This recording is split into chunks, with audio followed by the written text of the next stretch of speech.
Hello, my name is Juliana Colvin, and this is my Netflix due diligence presentation. Today, we're going to talk about the company background, the SWOT analysis, analyze the company through Porter's 5 Forces model, conduct a financial trend analysis, and talk about my investment recommendations for Netflix. Netflix has become the world's largest internet entertainment platform, offering a wide variety of TV shows, movies, documentaries, and original content even on thousands of devices through a subscription paid monthly. Founders are Reed Hastings and Mark Randolph. They founded the company in 1997 in Scotts Valley, California as a DVD rental by mail service.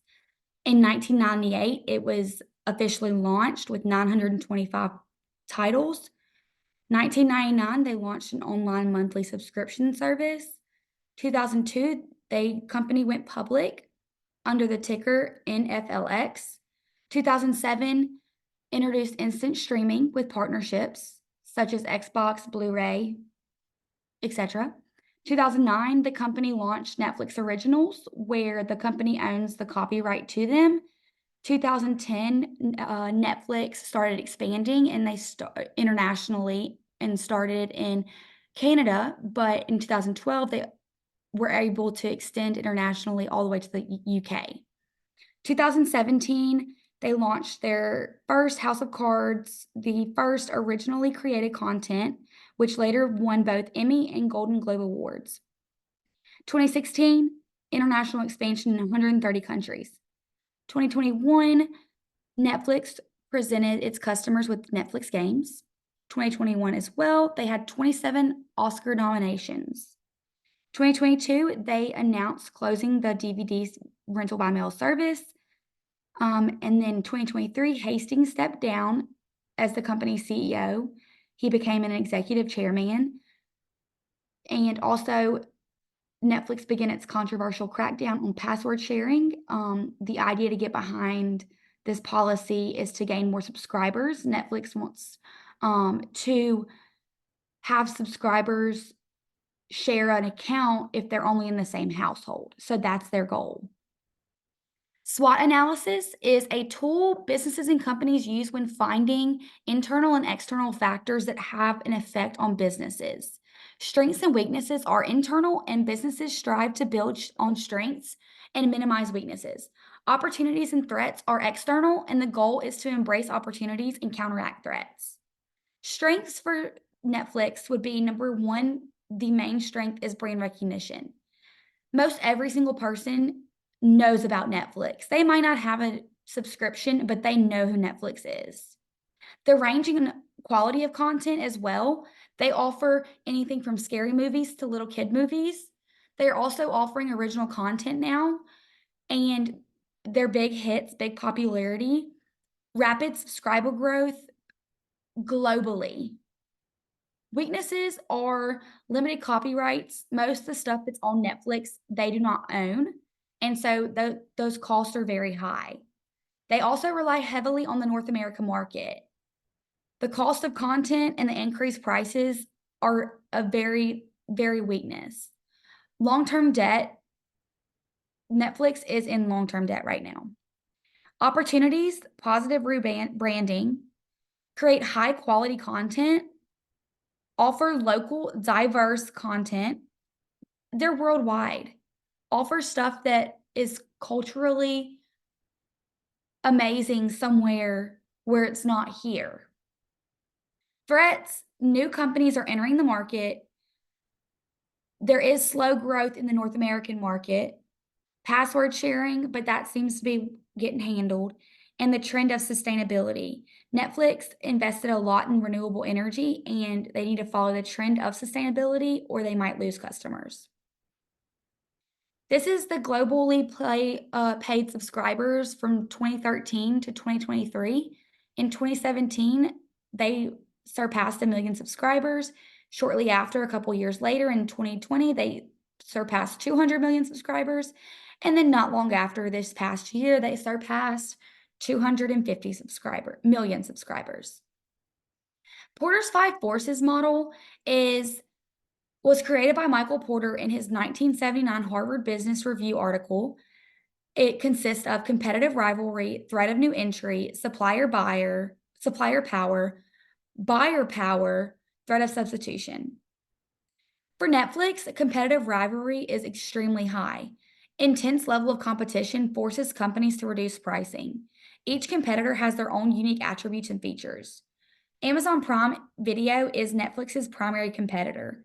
Both companies have a wide variety of content, but Amazon offers an Amazon Prime subscription, including online shopping with fast delivery, access to books, music, and much more through their membership. If there's a lack of high quality and diverse content, it would give your competitors an advantage. To the right here is just a little map of some of the competitors that Netflix has. This next slide is gonna show the number of subscribers per competitor. So you see Netflix is right underneath there. Netflix is 260 million and Amazon is 200 million. So it's a big difference, but when you think about it, it's not that big of a difference. Threat of new entry is moderate. It's easy to reciprocate the business model. It did lower over the past decade, the risk, but it's the biggest problem entering this market and industry because you have to get content customers and subscribers are willing to pay for monthly. Since most existing streaming companies already have introduced original content, it would be very difficult to enter an industry without having a company's own movies and TV shows. Supplier power is very high. Well-known content production studios hold significant bargaining power with the negotiation of pricing and contracts to their ownership of popular content, and it will increase licensing fees or deals. Netflix actually lowered their company profits to maintain contracts with suppliers. Brand image and company image is crucial when building strong relationships with suppliers. Buyer power, the main thing with this is most companies have more streaming services than just Netflix. If you look at the right over here, you can see the average number of streaming services Americans pay for every month. A little less than half of the Americans pay for 3 streaming services. I'm guilty of it, but they're not just gonna pick one. Threat of substitution is very high. Netflix is facing threats from companies offering similar streaming and DVD services. Netflix needs to update its content library to lower the substitution threat. They have heavily invested in original content production, creating exclusive shows and movies that cannot be found on any other platforms. They also have lowered the threat of substitution through personalization and recommendation algorithms to gather content tailored to individual subscribers' preferences. Financial trend analysis. So these are the ratios that I decided to find on Y Charts and Yahoo Finance to explain a little bit more about. I used the income statement and the balance sheet from sec.gov from the past 3 years. They're right here. Let's get into gross profit margin. So gross profit margin decreased by 2.27% from 2021 to 2022. And this could have been caused by a series of things. It could have been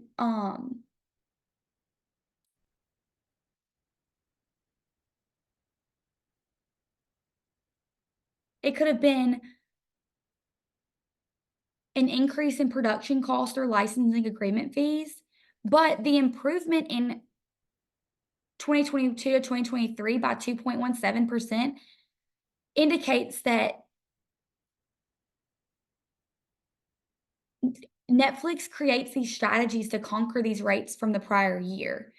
For instance, they may have included perfecting content spending or negotiating more licensing agreement deals, but the fluctuation in the gross profit margin shows how complex and important it is to continuously adapt to changes in this competitive streaming environment.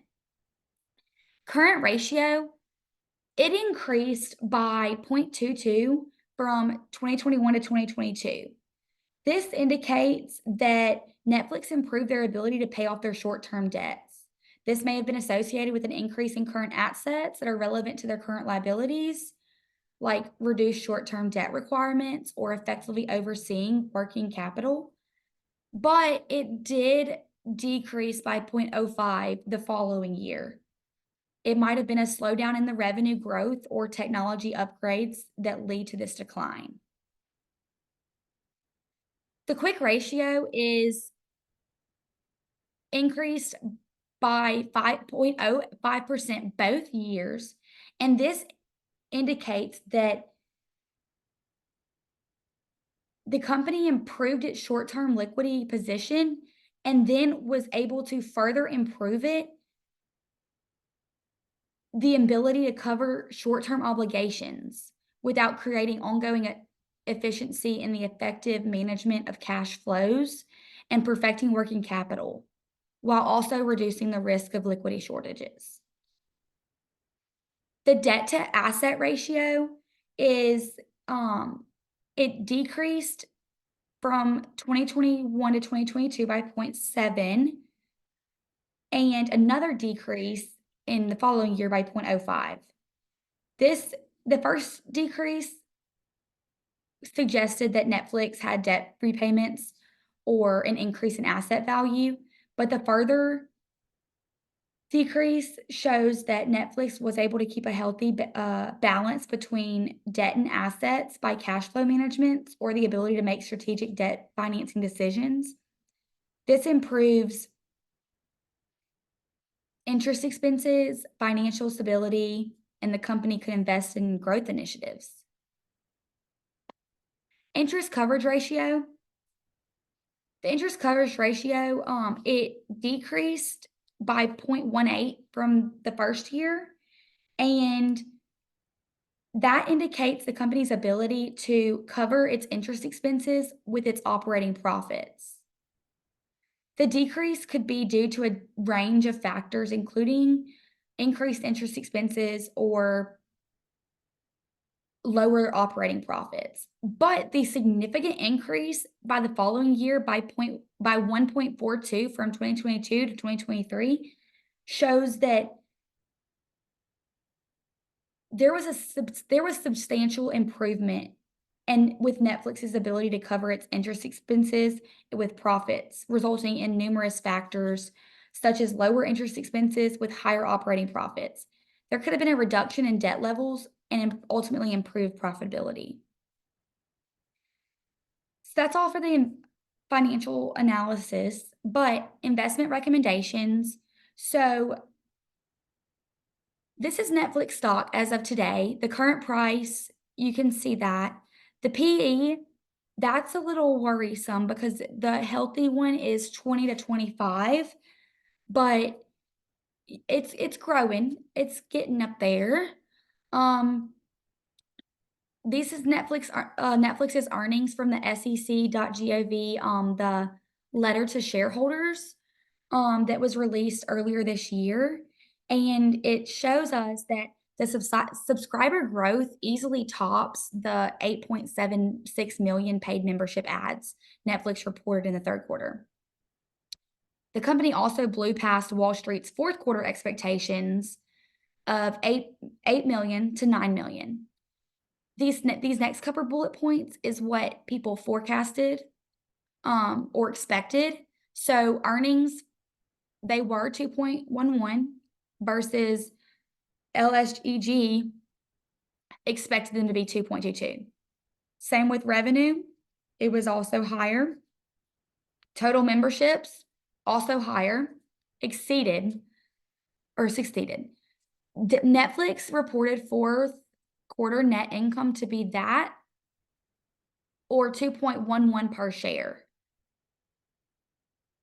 versus the prior year of 55.3 million or 12 cents per share.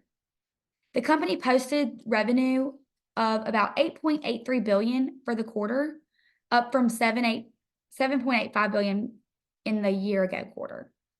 They're also doing very innovative things They are doing live WWE and bringing back a whole lot of sports and a new face of Netflix that nobody's seen before. So, investment recommendations, when I was figuring out, do I want to invest, do I not? I carefully considered like pros and cons. And so this is what I got. So why Netflix shares could go up. It's a flexible business model, strong brand equity, continuous investment, growing customer base, strong international presence, a wide selection of content, original content, and affordable price. And why the shares could go down. A large distribution of third party content, a strong exposure to the US market, algorithms sometimes criticized, poor customer support, rising prices, increasing competition, and no dividend. So I would not invest in Netflix. Its rapid growth rate all of a sudden is going to hit a wall due to some combination of competition or saturation in the core US market and slowing consumer spending. 2024 revenue estimates may be a tad bit too high when they were forecasted. Their price to earnings ratio is also extremely high at 44 when companies tend to stay between 20 and 25. Netflix's stock price is high relative to its earnings, and it is overvalued. Therefore, I would not invest because I would rather find a company that's a lot more stable to invest in than to invest in this. But thank you so much.